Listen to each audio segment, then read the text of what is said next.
একটি সমবাহু ত্রিভুজের ক্ষেত্রফল, পরিসীমা এবং উচ্চতা যথাক্রমে এ, তার মানে এ হচ্ছে ত্রিভুজের ক্ষেত্রফল, পরিসীমা হচ্ছে এস এবং উচ্চতা হচ্ছে এইচ হলে 2a/SH এর মান কত? তাহলে সমবাহু ত্রিভুজের ক্ষেত্রফল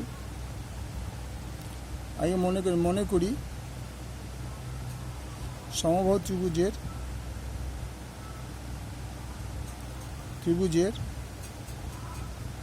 বাহুর দৈর্ঘ্য ইকুয়াল টু এক্স একক।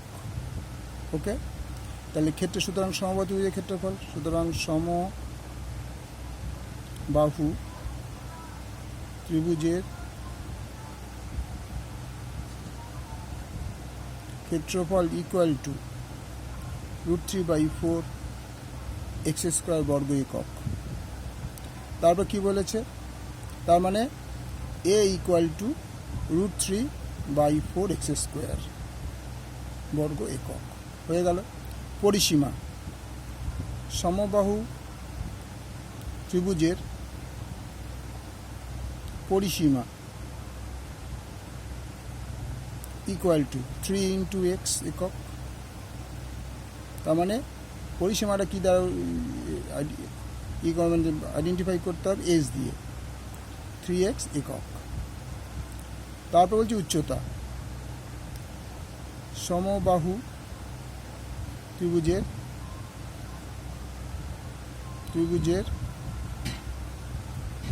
উচ্চতা h ইকুয়াল টু √3/2 × x একক।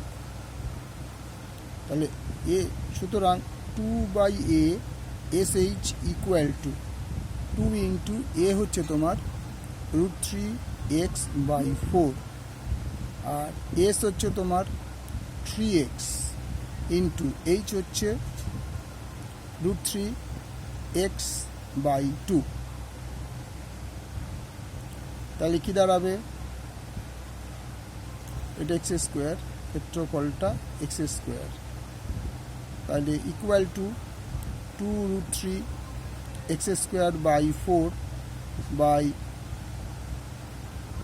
3√3x²/2 equal to 2√3x²/4 into 2/3√3x²। তাহলে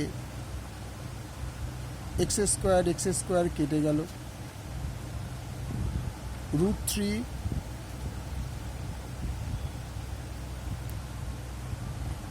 2 কেটে গেল, এই 2 কেটে গেল, √3 কেটে গেল, ultimatum 1/3। Option answer option C.